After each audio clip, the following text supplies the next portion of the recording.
The fluorescent lights in the Jensen Technologies boardroom hummed overhead as I adjusted my notepad, positioning myself in the corner chair. The one nobody ever wanted because it faced away from the windows. Perfect for someone who was supposed to be invisible. Emily, coffee. My stepmother Patricia snapped her fingers without looking at me. And make sure it's actually hot this time. Unlike yesterday's disaster. I stood quietly, smoothing down my plain gray cardigan. At 28 I'd perfected the art of being the family disappointment, the one who'd dropped out of Stanford, the one who never amounted to anything, the one who somehow still got pity invitations to family gatherings because Dad felt guilty about something from years ago. Right away, I said softly, gathering the empty cups scattered across the mahogany table. My half-brother Derek lounged in Dad's right-hand seat, his Rolex catching the light as he scrolled through his phone. Can you believe we're actually doing this? Selling to Meridian Corp for $340 million. I've already got my eye on a yacht. Derek, focus. Dad, Richard Jensen commanded from the head of the table. At 62 he still had the commanding presence that had built Jensen Technologies from a small electronics distributor into a regional powerhouse. We need to finalize the shareholder vote before Meridian's team arrives at 2. My half-sister Vanessa adjusted her designer blazer, the one that probably cost more than my entire year's rent. The vote's a formality, Dad. You've got 35%, Mom has 8%, I have 4%, Derek has 5%. That's 52% right there. Uncle Tom and Aunt Linda will vote with us. That's another 12%. We're at 64%. Done. I returned with Patricia's coffee, setting it down gently. She didn't acknowledge me. What about the remaining shares? Uncle Tom asked, reviewing documents on his tablet. There's 18% unaccounted for in the shareholder registry. Dad waved dismissively. Small investors. Inherited shares from early employees, minor stakeholders who never attend meetings. I've sent proxy notices to all addresses on file. If they don't respond by today, their shares abstain and we proceed with majority rule. And Emily? Aunt Linda asked, glancing at me with something that might have been pity. Doesn't she have shares? I remember your father left her something. The temperature in the room seemed to drop 10 degrees. Patricia's laugh was sharp. Oh yes, Emily's shares. All 1% of them. A lovely parting gift from Richard's father, who apparently thought charity cases deserved participation trophies. It was 2%, I said quietly, returning to my corner seat. Was it? Vanessa smirked.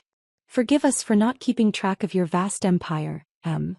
Derek didn't even look up from his phone. 2% of $340 million is what, $6.8 million? It's cute. That'll keep you in cardigans for a while. If the sale goes through, I added softly. When the sale goes through, Dad corrected, his tone final. Emily, I know you have some sentimental attachment to your grandfather's company, but this is business. Meridian's offer is exceptional. We'd be fools to refuse it. I nodded, making a note on my pad. I'd always taken notes at these meetings, a habit from when Grandpa Jack used to let me sit in his office as a child, teaching me to observe, to listen, to understand that the most important information often came from what people didn't say. The sentimental one, Patricia muttered to Aunt Linda, loud enough for me to hear. She probably thinks she's being loyal to Jack's memory. Sweet, really, if it wasn't so pathetic. Vanessa stood stretching. Speaking of Grandpa Jack, remember how he used to insist Emily was special? That she understood business better than any of us? She laughed. And look at her now. Taking notes at meetings she barely understands, living in that depressing apartment in Riverside, working part-time at that bookstore. It's a library, I corrected gently. I'm an archivist. Oh, excuse me, Vanessa said with exaggerated politeness. An archivist. How impressive. While you're organizing dusty books, I'm running the marketing division here. Derek's heading business development.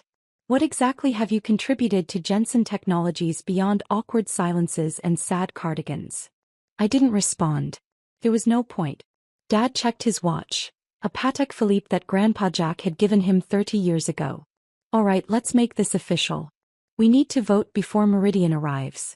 All in favor of accepting Meridian Corporation's offer of $340 million for complete acquisition of Jensen Technologies, signify by saying aye. Aye, Patricia said immediately. Aye, Derek echoed. Aye, Vanessa added. Aye, Uncle Tom and Aunt Linda said in unison. Dad nodded with satisfaction. Motion carries with 64% approval. Emily, for the record, how do you vote your 2%? Everyone turned to look at me. I could feel their amusement, their certainty that my tiny voice didn't matter. Against, I said softly. Derek actually laughed out loud. Against? Come on. You're voting against $6.8 million. I'm voting against the sale, I clarified, keeping my voice steady. Your objection is noted and overruled, Dad said, making a notation on his own papers. The vote passes 64% to 2%. The remaining 34% abstains or is non-responsive. Motion carries. Patricia stood, already reaching for her phone. I'm texting my realtor. There's a penthouse in Manhattan I've been watching. Don't spend it all yet, Mom, Vanessa grinned. We still have to wait for the money to clear. Formality, Dad assured her. Meridian's lawyers have already reviewed everything. Once they arrive and we sign the purchase agreement, it's just a matter of the wire transfer. 48 hours maximum. The next hour passed in a blur of celebration. Champagne appeared, the expensive kind, naturally. Derek started making calls about the yacht. Vanessa pulled up real estate listings for a vacation home in Aspen. Uncle Tom and Aunt Linda discussed retiring early. I sat in my corner taking notes, watching them divide an empire that didn't belong to them. At precisely 2 o'clock, Dad's assistant Marcus opened the boardroom door. Mr. Jensen, the Meridian team has arrived. 3 people entered.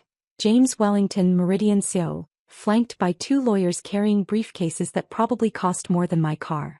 Richard. Wellington extended his hand warmly. Wonderful to finally close this deal. Meridian is thrilled to be acquiring Jensen Technologies. The handshakes went around. Introductions were made. I remained in my corner, apparently beneath notice. Shall we proceed with signatures? One of Meridian's lawyers asked, opening his briefcase and extracting a thick folder. We have the purchase agreement ready for execution. Absolutely, Dad said, reaching for his Mont Blanc pen, another gift from Grandpa Jack. Wellington's phone buzzed. He glanced at it, frowned slightly, then smiled apologetically. Excuse me one moment. My CFO needs to confirm something. He stepped aside, phone to his ear. The conversation was brief, but I noticed his expression shift from confident to confused. Richard, Wellington said slowly, returning to the table. My CFO is saying there's an issue with the shareholder vote. According to the registry filed with the state, Jensen Technologies has a controlling stakeholder with 82% ownership. The room went silent. That's impossible, Dad said flatly. I own 35%. I know exactly how the shares are distributed. Our due diligence shows otherwise, Wellington said, his tone shifting to something more cautious. The majority shareholder is listed as JE Holdings LC. Formed 12 years ago. The shares were transferred legally. All documentation is in order. Patricia laughed nervously. That's absurd. Richard's father died 12 years ago, but he left the shares distributed among family. There is no single majority holder. Mom's right, Vanessa said firmly.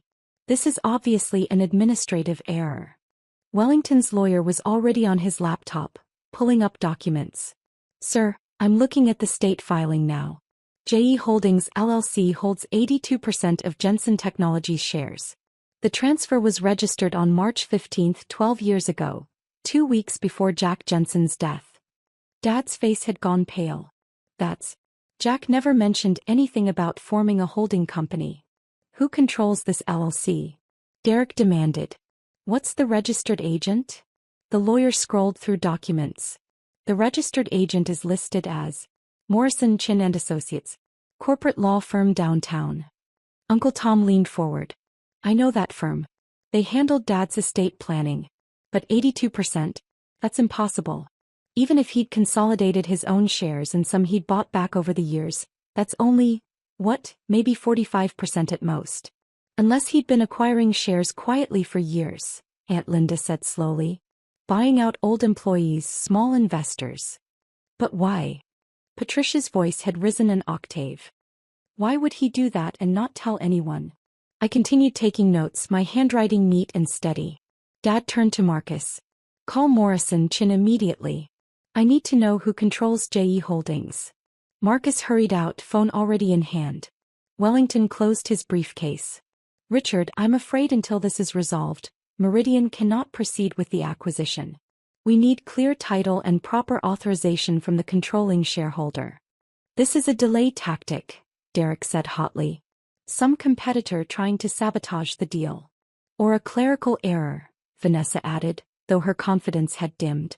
An old filing that was never properly updated. State corporate records don't generally have those kinds of errors, Wellington's lawyer said diplomatically. Especially not for 12 consecutive years. Marcus returned, his face troubled. Sir, I spoke with Margaret Chin herself. She confirms JE Holdings is a valid entity and does control 82% of Jensen Technologies. She says she's been managing the holding company as per the trust instructions Jack Jensen left. Trust instructions? Dad stood abruptly. My father's will was straightforward. Everything was distributed clearly. There was no mention of any trust. The trust was separate from the will apparently, Marcus said. Miss Chin says she's bound by attorney-client privilege, but the controlling member of JE Holdings can authorize release of information.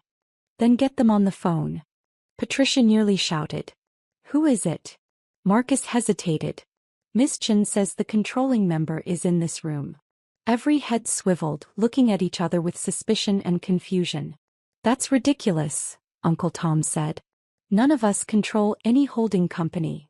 It's probably some legal technicality, Aunt Linda suggested. Maybe it's in Richard's name but he forgot about it? Dad shook his head slowly. I would remember controlling 82% of my own company. Wellington stood. Richard, I appreciate this is complicated but Meridian needs clarity. We'll table the acquisition pending resolution of the ownership question. Please contact me when you've sorted this out. Wait, Dad said desperately. James, we can work through this. I'm sorry, Wellington said, his tone final. Without clear ownership authorization we cannot proceed. Our lawyers won't allow it. The Meridian team departed, leaving a wake of stunned silence. Derek broke it first. Someone call that law firm back. Demand answers. This is insane. Dad's phone rang. He answered it without checking the caller ID. Yes. His expression shifted as he listened. What? No, yes, I understand. Thank you for letting me know. He set the phone down carefully like it might explode. That was First National Bank, he said quietly. The bridge loan we took out against the company's assets last year. The one we planned to pay off with the Meridian money, they're calling it due. Immediately. Patricia went white. What? They can't do that. We have 90 days notice in the loan agreement. Unless there's a change in ownership or control of the company, Dad said mechanically. It's in the fine print. The bank's legal department reviewed the state filings and determined that JE Holdings, as the controlling stakeholder, could technically demand restructuring. They're protecting their position. How much is the bridge loan? Vanessa asked weakly. $42 million, Dad said. Due in full within 30 days, or they can force the company into receivership. The room erupted in chaos. Everyone talking at once, voices rising in panic and accusation. I stood quietly, gathering my notepad and pen. Where are you going? Patricia snapped at me. We're in crisis here. I need to make a call, I said softly. Now. Derek stared at me incredulously. I know you don't understand business but this affects you too. If the company goes under, your precious 2% is worthless. I nodded. I understand. I'll be back in a few minutes. I walked to the small conference room down the hall, the one Grandpa Jack used to call his thinking room. I pulled out my phone and dialed a familiar number. Morrison, Chin and Associates, Margaret Chin speaking. Hi Margaret, it's Emily Jensen. Emily. Her voice warmed immediately. I was wondering when you'd call. I assumed the Meridian meeting didn't go as your family planned. No, I said simply. They're panicking about JE Holdings now. As they should be, Margaret said. Your grandfather was very clear about the timing. He wanted you to observe how they'd behave when they thought they had total control. Have you seen enough? I thought about 12 years of being dismissed, ignored, treated like a charity case. I thought about Vanessa's mocking, Derek's contempt, Patricia's casual cruelty. I thought about Dad selling Grandpa Jack's legacy without a second thought, dividing the money before the ink was even dry. Yes, I said. I've seen enough. Then let's proceed, Margaret said briskly. I'm sending over the documentation now. You'll need to make the ownership public and exercise your controlling authority. Are you ready for that? I've been ready for 12 years, I said. When I returned to the boardroom, the chaos had intensified. Dad was on his phone with the bank, his voice strained. Derek and Vanessa were arguing about whose fault this was. Patricia was crying, actual tears, about the Manhattan penthouse she'd already mentally purchased. I sat down in my corner seat and opened my email on my phone. Margaret's documents had arrived. Emily. Dad slammed his phone down. This isn't the time for social media. We need to figure out who controls JE Holdings before. I do, I said quietly. The room froze. What? Vanessa asked. I control JE Holdings, I repeated, keeping my voice calm and steady. I am the sole member and managing director. I own 82% of Jensen Technologies. The silence was absolute. Then Derek laughed, a sharp, disbelieving bark. That's not funny, Em. I'm not joking, I said. I stood, walked to the head of the table and connected my phone to the boardroom display. The corporate documents filled the screen. Grandpa Jack spent 10 years quietly acquiring shares from retiring employees, small investors, anyone willing to sell. He consolidated 82% of the company and transferred it all to JE Holdings, Jack Emily Holdings, 2 weeks before he died. The trust was structured to vest completely when I turned 28. That was 3 months ago, Patricia whispered. Yes, I confirmed. I've been the controlling shareholder since August 15th. I've been waiting to see what you'd do. Dad stared at the documents like they were written in a foreign language. But why? Why would Dad do this? Because he knew, I said simply. He knew you'd sell the company the moment it became profitable enough. He knew you'd cash out and forget everything he built. He told me the week before he died that you were a good manager, Dad, but you didn't love the company. You loved the status it gave you. This is insane, Vanessa said, but her voice lacked conviction. You dropped out of Stanford. You work in a library. You wear cardigans from Target. I dropped out of Stanford because Grandpa Jack needed help, I said. He was sick and he was racing against time to teach me everything about running Jensen Technologies. The library job is at the Business and Technology Archives downtown, where I've spent 12 years studying every successful tech company transition in the last 50 years. And yes, I wear Target cardigans. Because unlike you, Vanessa, I don't need designer clothes to feel valuable. Derek had gone very pale. The bridge loan, you knew about it? I've received every company financial report for 12 years, I said. As the controlling shareholder, I'm entitled to them. I knew you took out $42 million to cover the expansion into South American markets. An expansion that's losing money, by the way. I knew Dad planned to use the Meridian money to cover it. Then stop this, Patricia pleaded. Authorize the sale. We can all still win here. No, I said simply. No. Dad's voice cracked. Emily, that bridge loan is due in 30 days. If we don't sell to Meridian, we can't pay it. The company will go into receivership. You'll lose everything too. I won't sell to Meridian, I said. Because their offer is $120 million below fair market value. They're acquiring a $460 million company for $340 million, banking on your desperation and financial ignorance. I pulled up another document on the screen, a detailed valuation report. I had Morrison Chin commission an independent valuation 6 months ago when I heard rumors you were courting buyers. Jensen Technologies is worth $460 million minimum, possibly $520 million with the right strategic partner. Meridian was lowballing you, and you were so eager to cash out that you didn't even question it. Uncle Tom was staring at the valuation report, his financial background letting him process the numbers quickly. She's right, he said quietly. Jesus Christ, Richard, she's right. Look at the comparable sales data. Meridian was stealing it. But the bridge loan, Vanessa started. Will be paid, I said. I'm authorizing a dividend distribution from the company's reserve capital. It'll be tight, but we can cover the $42 million and maintain operational funding. Dad sank into his chair. You've been planning this. I've been preparing, I corrected. Grandpa Jack didn't give me 82% of the company as a gift, Dad. He gave it to me as a responsibility. He taught me that ownership means stewardship, not exploitation. He wanted me to protect what he built. Protect it. Derek's voice rose. You're killing a $340 million deal. I'm preventing a $120 million loss, I corrected. And stopping you from destroying Grandpa Jack's legacy for yacht money. Patricia stood abruptly. Richard, do something. She can't just. She can, Dad said hollowly. She's the controlling shareholder. She can do whatever she wants. Margaret Chen's voice came through my phone, which I'd left connected. Emily, I have the next call queued up whenever you're ready. Thank you, Margaret. Put them through. The boardroom phone rang. Dad answered it automatically. Jensen Technologies, Richard Jensen. Mr. Jensen, this is Sarah Morrison from Techstone Ventures. We understand Jensen Technologies may be available for acquisition discussions. Dad's eyes shot to me. How did you? I've been in discussions with 3 potential buyers, I said calmly. Techstone, Waverly Industries and Prometheus Group. All 3 have expressed interest at valuations between $450 and $480 million. I told them we might be open to offers after the first quarter next year. You've been negotiating acquisitions? Vanessa asked in disbelief. I've been exploring options, I said.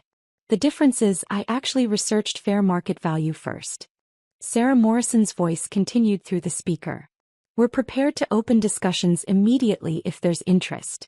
We see significant potential in Jensen Technologies' patent portfolio and distribution network.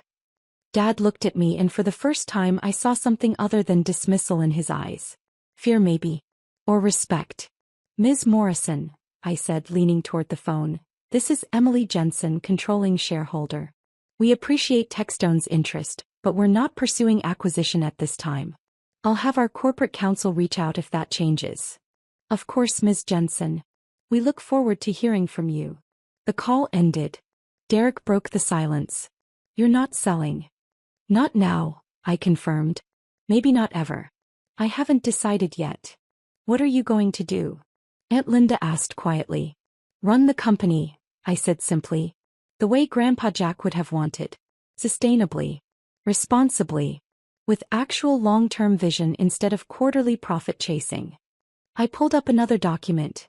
This one a restructuring proposal I'd been working on for months.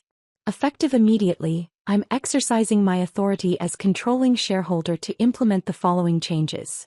First, Derek, you're removed as head of business development. Your South American expansion has lost $18 million in 8 months. That division will be restructured under new leadership. Derek shot to his feet. You can't. I can and I am, I said calmly. Second, Vanessa, the marketing budget is being cut by 40%. You've been spending $200,000 per quarter on brand awareness campaigns that generate zero measurable return. We're refocusing on digital strategies with actual ROI metrics. Vanessa's face had gone crimson. Those campaigns are industry standard. They're industry waste, I corrected. Third, Patricia, your consulting fee of $15,000 per month is terminated immediately. You've attended 4 meetings in 2 years and contributed nothing beyond champagne preferences. Patricia looked like she might faint. I turned to Dad. Richard Jensen, you'll remain as CEO, but with revised compensation tied to company performance rather than personal draws. Your salary is being restructured to match industry standards for a company of this size. $280,000 base, with performance bonuses replacing the $650,000 you've been taking annually. Emily, Dad's voice was barely above a whisper. This is still my company. I built this. Grandpa Jack built this, I said firmly. You managed it. There's a difference. He started with a garage and a dream. You inherited a successful operation and maintained it. Competently, I'll grant you, but you were always planning your exit strategy. He loved the work. You loved the paycheck. Uncle Tom cleared his throat. And Linda and I? Your shares remain unchanged, I said. You're minority investors who've never taken more than the dividends you're entitled to. You're welcome to stay involved or step back, your choice. But the days of treating Jensen Technologies as a family piggy bank are over. I disconnected my phone from the display and gathered my notes. I'll be in Grandpa Jack's old office starting Monday, I said. I'm moving into the operational management role as executive chairperson. Dad will schedule a meeting to discuss the transition plan. Derek, Vanessa, HR will be in touch about your new roles. New roles? Derek sputtered. You're demoting us? I'm right-sizing you, I said. You can stay with the company in positions that match your actual contributions or you can leave. Your choice. This is insane, Patricia said, her voice shaking. Richard, are you going to let her do this? Dad was staring at the valuation report still displayed on the wall. $120 million below market value, he said quietly. I almost sold for $120 million less than it's worth. You were selling your inheritance, I said softly. Grandpa Jack knew you would. That's why he made sure I could stop you.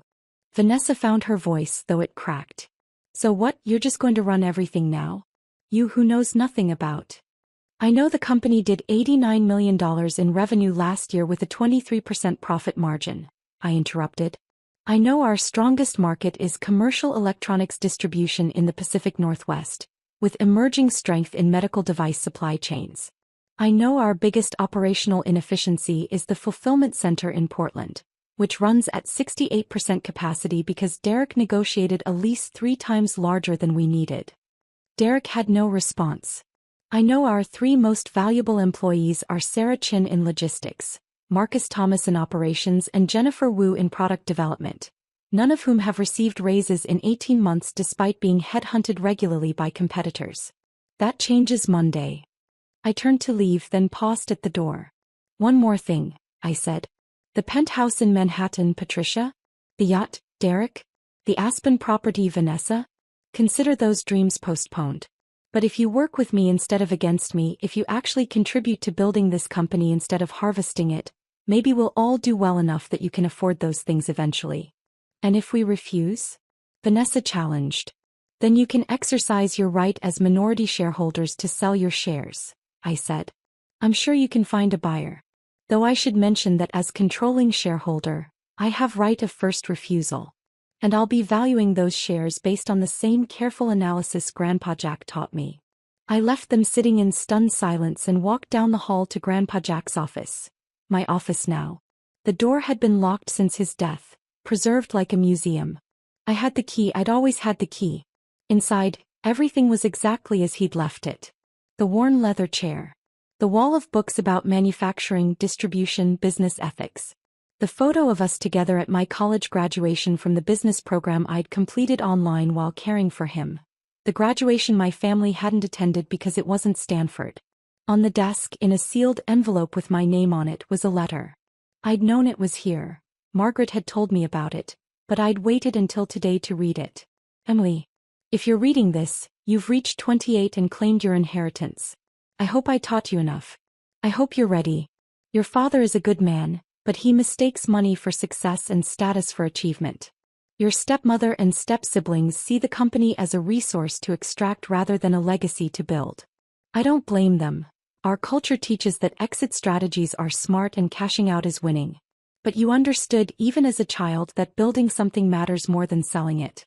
You asked better questions. You cared about the employees, not just the earnings reports. You saw the company as a living thing that needed tending, not a commodity to trade. The shares are yours not because you're my blood, though you are and I love you, but because you'll protect what I built better than anyone else. You'll face resistance. Your family will call you naive, accuse you of sentiment over sense, question your every decision. Stand firm. Trust your preparation. Remember that real leadership isn't about making everyone happy. It's about making the right choices even when they're hard. Build something that matters, Emily. Make me proud. Love always, Grandpa Jack. I folded the letter carefully and placed it in my desk drawer. Through the office window I could see the manufacturing floor where 347 employees worked. People with families, mortgages, dreams. People who'd been hours away from having their livelihoods sold to a corporate acquirer that would have eliminated 40% of positions within a year. My phone buzzed. A text from Margaret Chin. The documentation is filed. You're officially on record as controlling shareholder and executive chairperson. How does it feel?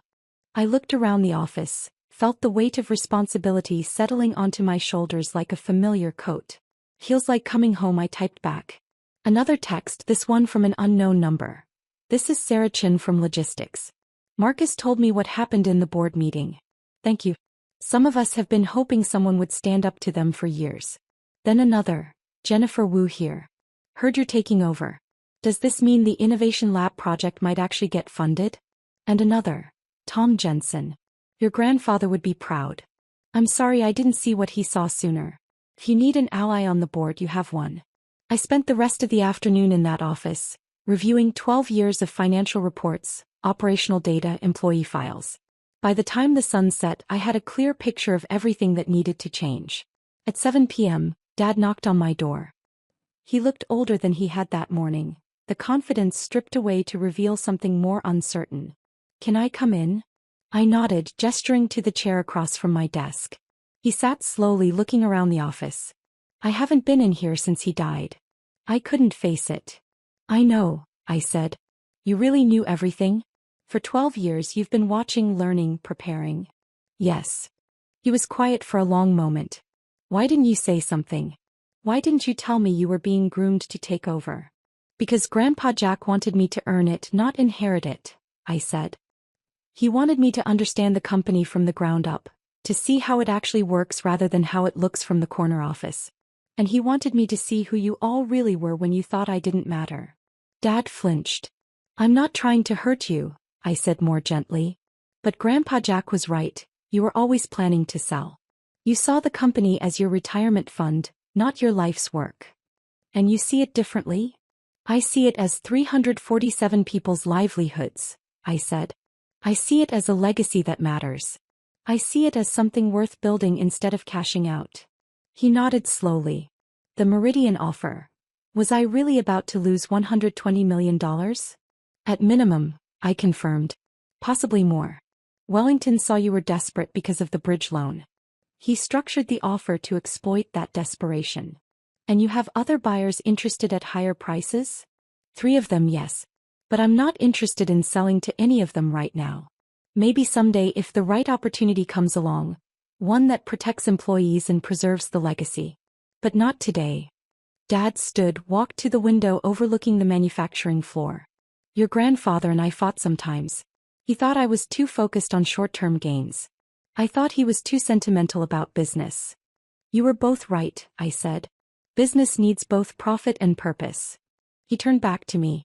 Can I stay? As CEO, I mean. Or do you want me gone? I want you to stay, I said honestly. But I want the version of you that actually cares about the company, not the version that's counting days until retirement. I want the Richard Jensen who helped Grandpa Jack build this place, not the one who was planning to sell it to the first buyer with a checkbook. That's fair, he said quietly. And probably more than I deserve after today. Tomorrow is Monday, I said. Fresh start. We have a bridge loan to restructure, a South American division to salvage or shut down, and about 300 employees who deserve to know the company isn't being sold out from under them. Think you can help me with that? For the first time all day he smiled.